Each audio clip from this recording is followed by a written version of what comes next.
Yes, I think something that's really, really important for athletes to understand is the role that, well, how do I say this? Okay, so not everybody can be a high level athlete normally. And that's one thing that I love about what we're going to talk about is the ability to give people that ability that we're not, I hate to say bred for it, but there is a part of your nervous system and your brain that actually controls how good of an athlete you are going to be. And we see that a lot right here. We see the autonomic nervous system and how how athletes can train to control it. And there are those who will be better at it naturally than others, but then there is something else that you can do that we are going to get into, which will give you kind of a head start or the ability to catch up to those who were bred is not the right word. I don't even know the right word for it. Maybe Clayton has a better word for it.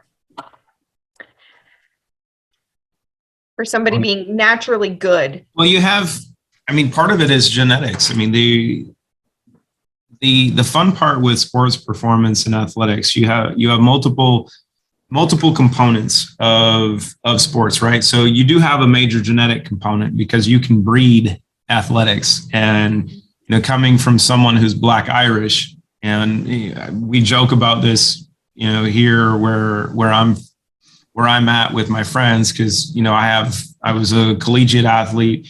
A bunch of my friends are ex-professional athletes, whether it was football or basketball or other areas. And I remember having a conversation with Ken Griffey Jr. At the airport probably 9 years ago. And we were actually talking about this on how professional athletes screw up their genetics because they'll choose women that, look pretty, the strippers and such, but lack the substance and lack the athleticism of the genes you want to pass on. Mm-hmm. And, you're as he was stating, his wife told their daughter, who was a point guard at the University of Arizona, and she's about 5'10", and she was dating a guy who was 5'2", and mom made her dump him.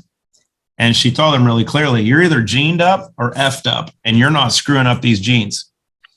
And so you have the genetic component, but then you also have a thing called work, right? And that is one of the key components in the ability to put in the work. And I hopefully will have a couple of youngins here that will be able to speak to this from their experience, because you can be given many gifts, right? You can have parents that, had professional sports backgrounds, or you can go back through your genes and go, okay, I am Black Irish. I had Irish slaves that were shipped to the British West Indies. And then from there, they commingled. And I had slaves that were shipped here that were Black and slaves that were Irish. And when I look at my genetics, and I was part of a study, one of my anatomy and physiology professors was writing his PhD on the difference between Black and white sprinters. When I was at Washington State University, I was one of the white sprinters that he looked at analyzing. So if you look at physiology, you'll actually see differences in athletes based on their ethnicity, mm-hmm. right? Their genetics and yep. where they're from. And if you go back and look as a sprinter, if you go back and look at over the last 50 years, the majority of the world record holders in the 100 meters have actually been set by Jamaicans or someone with Jamaican descent, even Carl Lewis. Right? They're all Jamaican. So why is that? It's because of their structure of their calves and power and how it's applied. But you can take the most physically gifted genetic anomaly, and if they don't put in the work, mm-hmm. you'll never see it applied properly. You have that competitive aspect. And then when you look at peak performance, then you get into the aspects of autonomic nervous system function with sympathetic and parasympathetic function, and how those things apply and how you generate output. And it's honestly where a lot of studies have been done on looking at elite athletes. And what one of the best ones was on elite Olympic athletes. And what separates elite Olympic athletes from really highly competitive athletes? And I think it was published like 10 years ago. And what it showed and what they were studying is there was one primary thing that separated like elite athletes from really good athletes. It was a little thing called dopamine. Because elite athletes will have typically higher levels of dopamine, which allow them to manage things a little bit differently. And dopamine makes everything fun. You know, it's also why it's illegal, or why cocaine's illegal as a performance enhancing drug, because it jacks up dopamine so quickly, and you crash really quickly, but it jacks up dopamine so fast that you feel invincible, right? And you react faster because those are all things that dopamine does. But being able to do it endogenously creates an opportunity. Or if you have just natural higher levels of dopamine due to your lifestyle and your diet and such, it puts you in a unique position. And now we got the kids coming. So here, grab a stool and grab a chair. It looks like they just got out of the weight room. So the key, we're going over dopamine right now. So we got Ethan Pullman, Jason Nixon. Hey, boys. Jill and Shanna. Hello, how are you? Hello to the Detox Girls. Hey, thanks for being here. Yes. Thank you. Awesome. You gotta sit on the top of the stool. He's I was already about like to say, how tall are you? He's already like 6'3". He's like, oh, I'm gonna sit on the top of the stool just so I look good. So you have two guards, right? Shanna's son is probably going to be playing down here in Nashville next year. He just graduated this year. He's 6'7". He will dunk on you. Here he is. Oh yes, Ian's good people, and yes, he will dunk on you. Is he playing at BA? No, he's gonna. I'm trying to get him to go to play with Ainsworth? I know Smallwoods at Tribeca? At Tribeca. Yeah, he's already there. We're planning on getting him. We have lined that finalized meeting this week to decide. Let's go. So you can take young athletes, you can take older athletes, and the ability to control the headspace and the mind, whether it's through dopamine wanting to just increase performance and wanting you to compete better, but also when it comes down to crunch time, like we saw yesterday. Did you guys watch the PGA Championship? Did you guys see that dude just crap himself on the 18th hole? You get to see the mental components, and Jason was actually one of the first examples of this that we saw 2 years ago when we started playing with Zero in an AAU tournament. But then Ethan was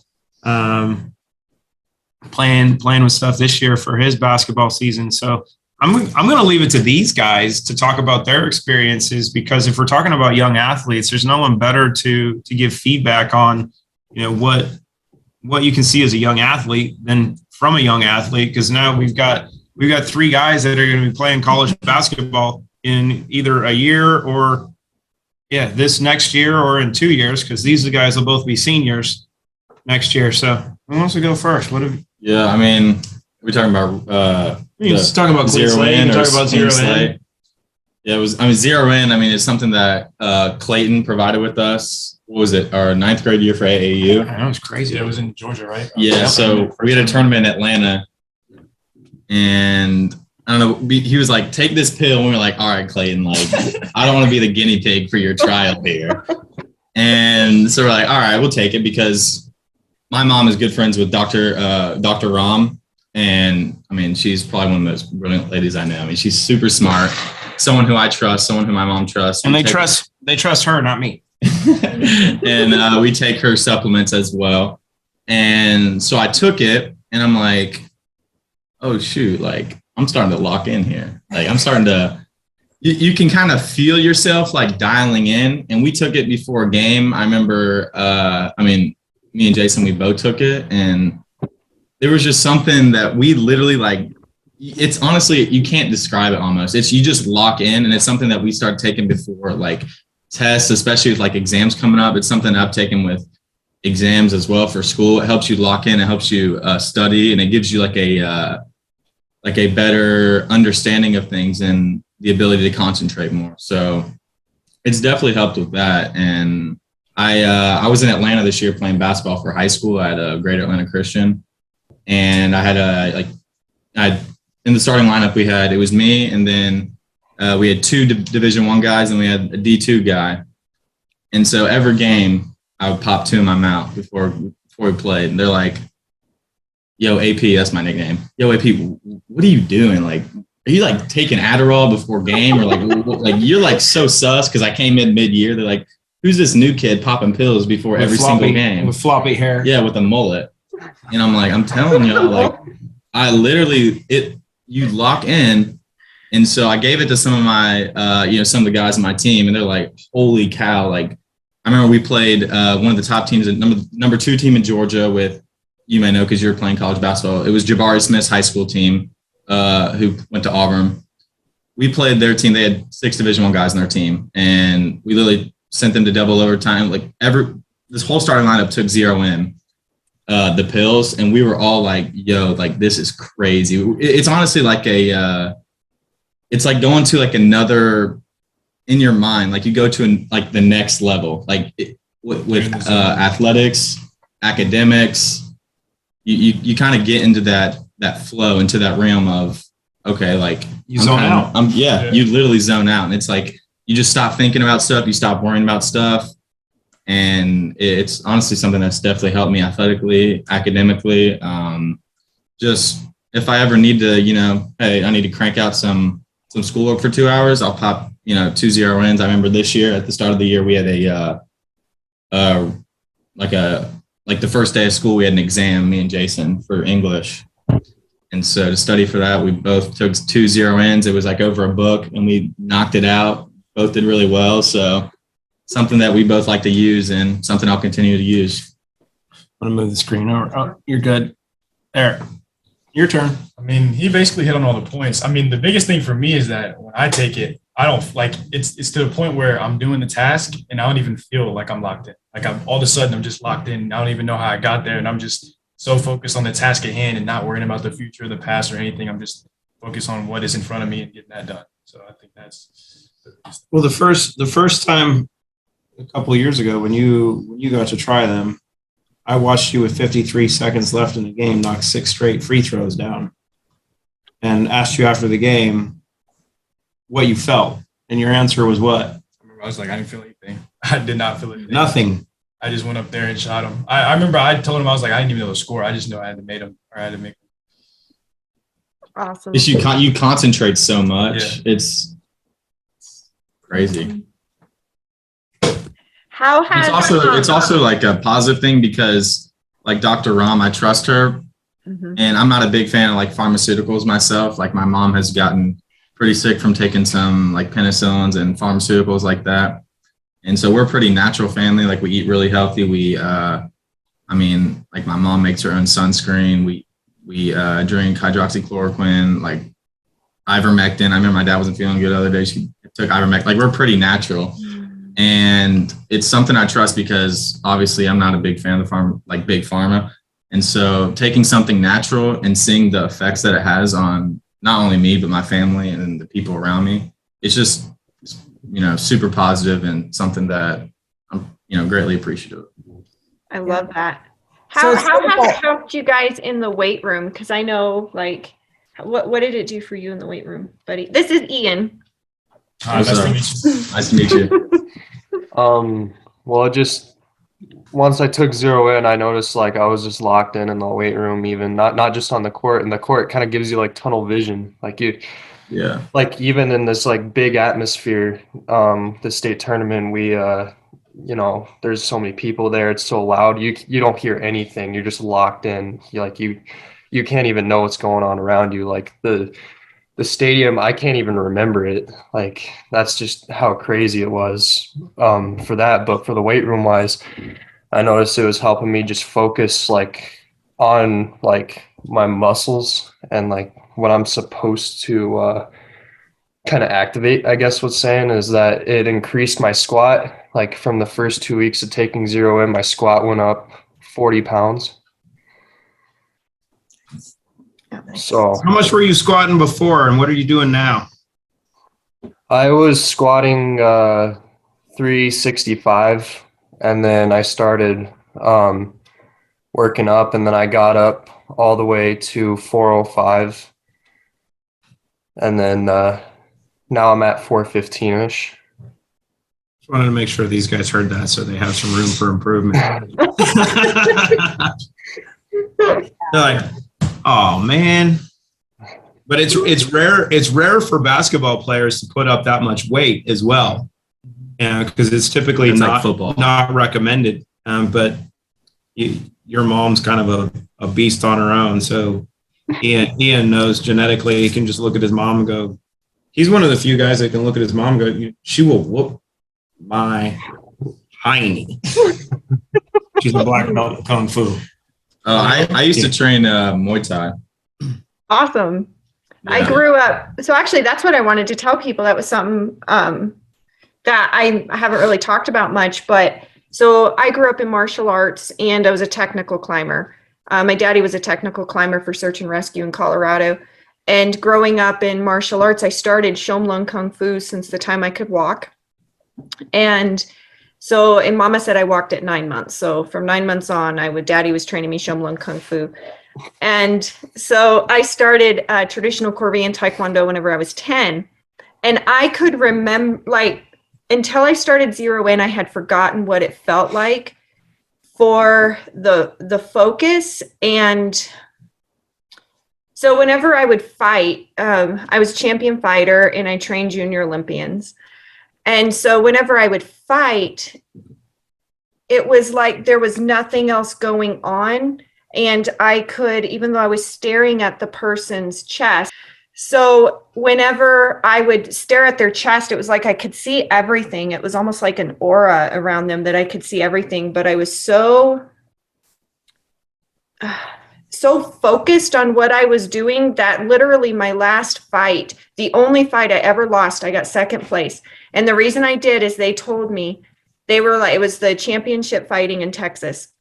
They told me, they were like, we could hear you hitting, but we couldn't see it, so we couldn't call the points.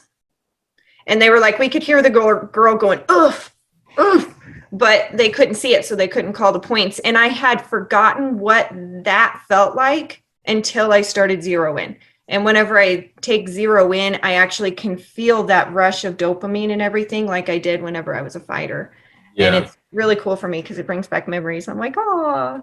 Yeah, I was training Muay Thai for a little bit, and I would send him videos or send him like pictures and stuff. And I would always take Zero In before I would start training. And it, like you said, I mean, it's like a rush of dopamine, and you're so concentrated on, just the task at hand, and just there's literally like nothing else in the world that it's just like tunnel vision. So And you don't fatigue. yeah, You guys That's found another- that a little yeah, bit. you That's really, another thing that you you do said. not. You It's really crazy. You said your body will get tired, but you won't fatigue. And we all, this is the first time we were taking it. We used to all like were make fun of what them, be are you like, talking Clayton, about? shut up. Like, What are you talking about? And we're like, what are you on? But then we're like, holy cow, you don't fatigue. It's like, Oh, It's like you're tired, but like your body. Won't yeah, let your you stop. body is like, Your body will not let you stop. you fatigue cardiovascularly, but not physically. Yeah. Mhm. So if you're out of shape, you're going to be winded. So you get a break and you can go back in and you're not tired. Yep. You don't shut down. And, from a competitive advantage standpoint, it's one of the things that I miss. We're actually going to do this over the summer. They don't know this yet, but we're going to have an old guys versus young guys 3-on-3 tournament. We're going to smack you guys. who's the old, Yeah, you, so it's my gonna be dad, me. and John? Yeah. And, And your we're going dad? to have Archie and For we'll get John- basketball? Oh yeah. We're going to kick Oh no, we'll ass. destroy you guys. So we're going to have the old It's guys. gonna be put like, the smack they're gonna down. get up the We're gonna court let you one. shoot. I know you can't do anything. I don't have to. I'll just set screens, block shots, and let Scott shoot. Oh, I will feed it to you. You pinned that dude, and remember in college? Remember you pinned him at the top of the Yeah. backboard? No, that was after I was in college. But When we play, I'm always telling him, you're going to be really good about knowing how to get fouled in a game and keep playing because I'm really good at fouling. you can play through contact. Yep. I'm really He'll good just at that. jump on my back while I'm trying.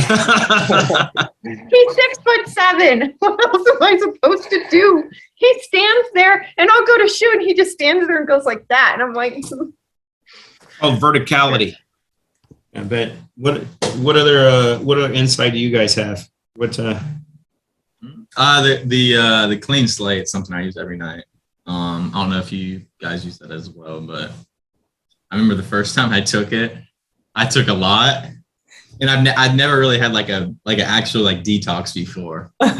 And so I wake up, I was like, mom, like, what is going on? And now she's like, what'd you do? And I was like, I took a bunch of clean slate. And she's like, oh, you're detoxing right now. It's time to flush it. But yeah, especially with, all this stuff that's going on.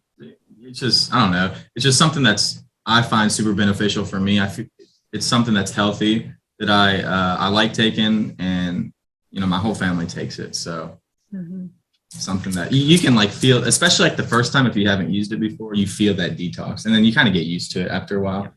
Like every night I take a good amount, so I get used to that. It's not like I feel like, lightheaded or sick. It's not really like a lightheaded or sick, just your body's never been through like that detox before. But Yeah. Well, and clean slate's really, really important for athletes, especially high level athletes like you guys, because athletes deal with leaky gut like super, super bad because of the breakdown of the gut. And zonulin is really, really bad also in athletes, and clean slate will remove the zonulin, and it helps rebuild the actual structure, the tight junctures, but the actual integrity of the intestines. So it helps prevent you guys from getting the leaky gut. do you mind explaining what zonulin is? Huh? Do you mind explaining what zonulin is? You said Zonulin. zonulin. It's released in the gut with high activity in the body. It's how do I trying to think of how to explain it. Or is it like a disease, or like what is it? Oh, it's like an enzyme that's released in the body because of all the activity and everything, and the overstress of the digestive system. And so it builds up kind of like high levels of ammonia as well. It'll build up, and then clean slate will remove it to keep your digestive system running so that it doesn't slow down. You don't have the problems with leaky gut. It also helps with the absorption of the minerals, because you guys use your mineral intake because you're sweating so much and everything so quickly. It'll They actually don't work hard help enough with to the sweat, absorption. though. What? They don't work hard enough to sweat. So I think about this from the mom point of view, right? So both my kids were athletic when they were in high school. And I remember being on the road, and it's really hard to eat while on the road. So I think that's why a lot of athletes have leaky gut. So the nice part about clean slate and actually Restore and Relive come in, and they give you all the nutrition that you need. So especially if you guys have a double header, or you're in, my son was a baseball player, double header, or it's a late night game and you're hungry, but you don't want to feel overloaded. Restore is really good for that, or a little shot of Relive to help out there. But the other thing, there's no parent out there that doesn't say, I love that my kid is an athlete. I loved watching my kids play sports. It was great.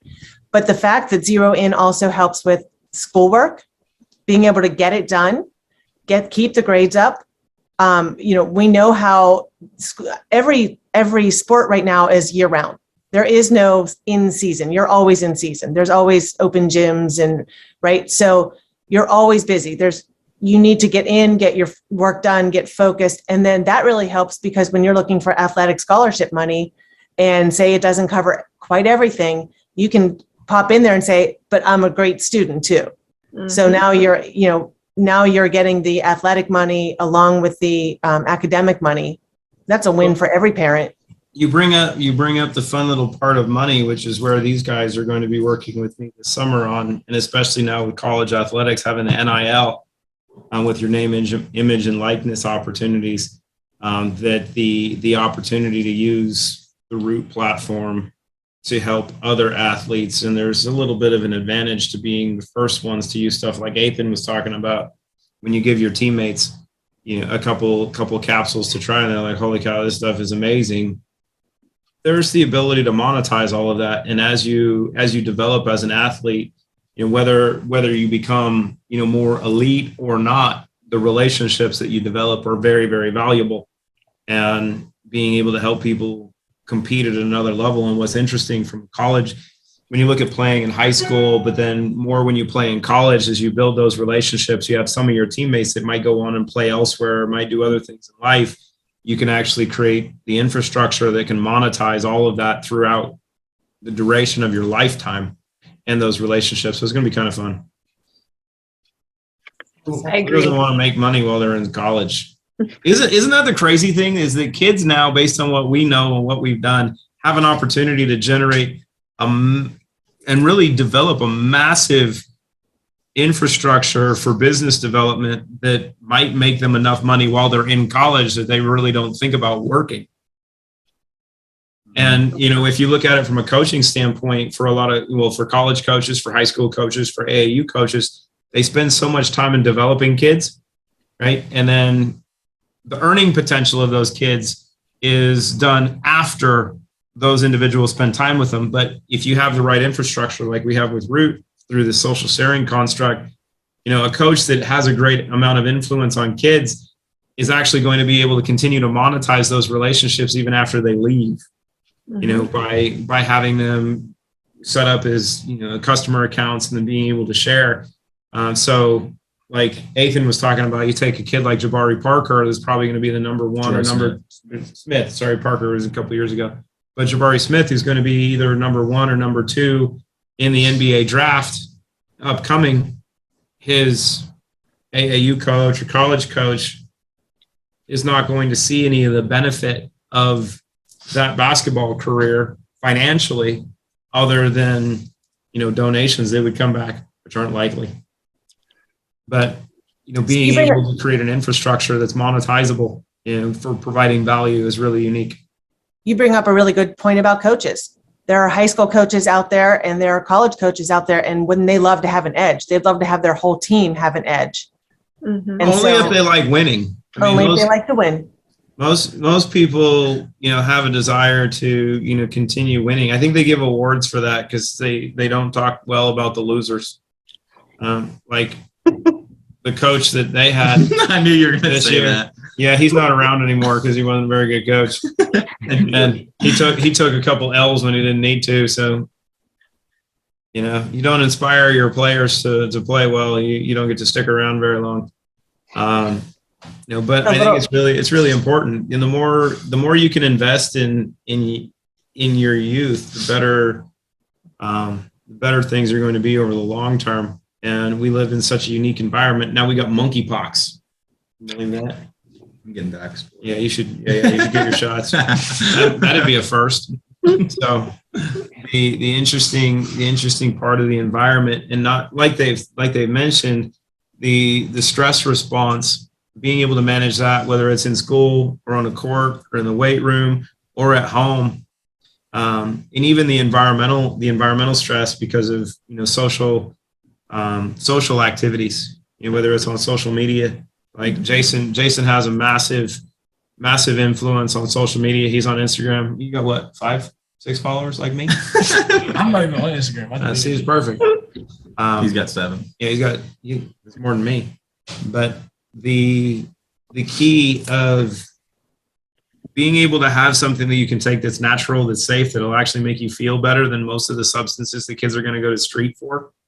Whether you're going to smoke it, whether you're going to inhale it, whether you're going to consume pills and pop pills and stuff, you've got something that'll actually make you feel better and function better than all the other stuff.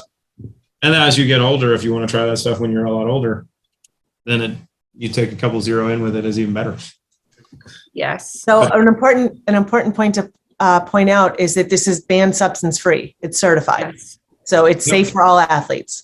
By the BSCG, so the Banned Substances Control Group. So it's all WADA, USADA certified, you know, as banned substance free. And I think that's important because we have kids as young as 5 using Zero In for school and class and performance. And they do amazing with it. And kids as young as, I think, 85 right now. We actually do have a motocross street bike racer who's 85 years old, drag racing motorcycles, and he's pegging a 0.00 on his reaction time. He went 0.00 and 0.01 on his reaction time, which is unheard of at 84, 85 years old. That's amazing. Yeah. It is so amazing. The actual product itself, so Zero In, is actually connects the electrical signals in the brain for that quick response. I'm going to let them share with you. I've got to do a Zoom real quick.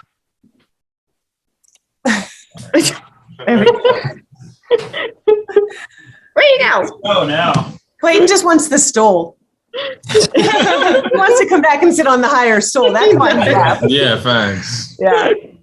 I know his tricks. So I would like to hear some stories from either Ian or you two guys about things that may have happened during games or stuff like a story where you know that the difference that Zero In made versus what it would have been like otherwise, or what the other team was like because they didn't have it. I would say probably when I was in Atlanta, we played in the region championship. This is the same game against the team where Jabari Smith's high school. And when I took 2 pills, and it was a packed out crowd, and I literally don't remember like the crowd saying anything, or I had a few friends who were at the game, and they were like, I remember I was shooting free throws, and they were like, "Yo, did you hear them like chanting Whitey?" Because I mean I was the only white person on the court. They're like, "Did you hear that?" And I was like, "What do you mean?"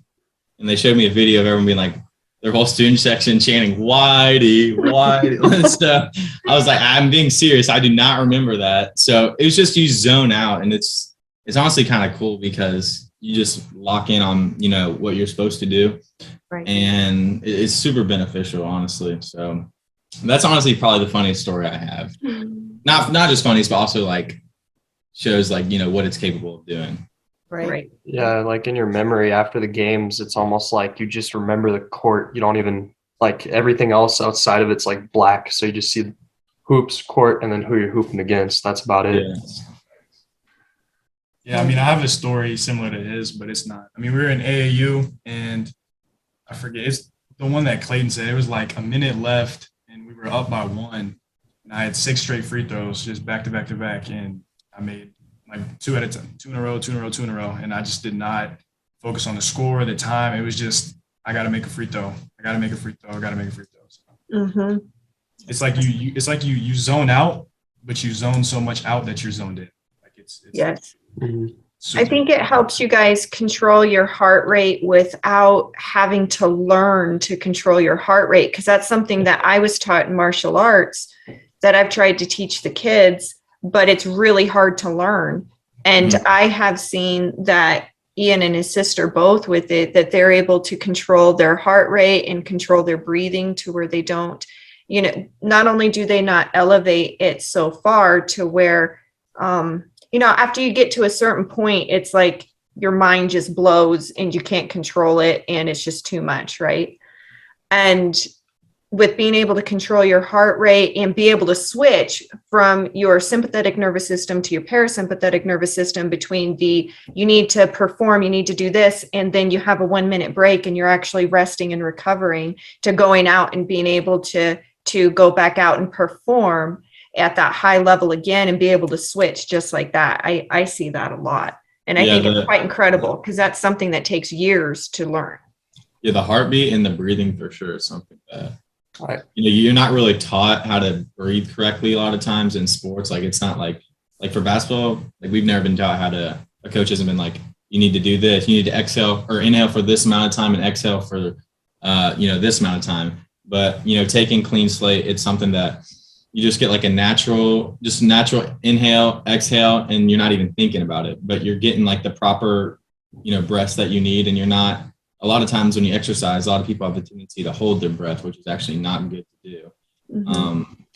But you get the proper oxygen to your brain. And honestly, like you said, martial arts, that taught me, that's something that we've worked on is, breathing in, mm-hmm. breathing out, controlling your breath. So that's something that's super positive about the Zero In as well. Yeah. Excellent. Wow. Yeah. I got a story, I guess. It was for rankings and playoffs to see who we were going to play against. I think it was actually the first round, but I remember going into the game just off completely, and I was just like, what's going on? I mean, like, bunnies just weren't going in. I was so confused, and then I was just, I forgot to take my Zero In that day, like all day together. We were on the road, so it was super bad. We go on halftime. I had 2 in my bag, and I popped them right at halftime while coach was talking. I come in the third quarter and hit 10 points in the next 5 minutes, and then just kind of went off from there. And Yeah. yeah. Where are y'all from again? South Dakota. Okay, yeah, Clayton told me. Okay, yeah, that's what I no, thought. Clayton told me about I can hear it in the accent. some kid from South Dakota taking zero rent and balling on everyone. So Yeah, that's great. I think one of the best ways to know if something's working is actually to quit. Mhm. You know, Yeah. if you miss it, if you miss one game, so and Ian had that experience. So you miss one game, or for him, luckily it was just half. Luckily he had something in his bag. But if you truly want to know if something's working, that's a great way to know. Just accidentally don't take it one time. I think you'll figure it out very quickly. Yes. So Yep. all right. Awesome. Well, I appreciate you guys being here, because to me, there's nothing better than hearing from another athlete and hearing their experience and being able to hear their explanation of it. Because I think sometimes, Shanna and I do a lot of work in educating people, and we love talking to other moms, but I think your age bracket needs to come in, and I know you guys are already sharing, and I think this is really important information. So I'm really appreciative that you're here, that you're willing to share with others, and we look forward to passing all of this information along. Yes. yes, ma'am. Yes, ma'am. Thank you very much. Thank you for Thank having you us. guys so much. Thank All you. right, it was nice talking to It y'all. was nice talking. Nice talking to you too. All right, see y'all. Bye, boys. Bye.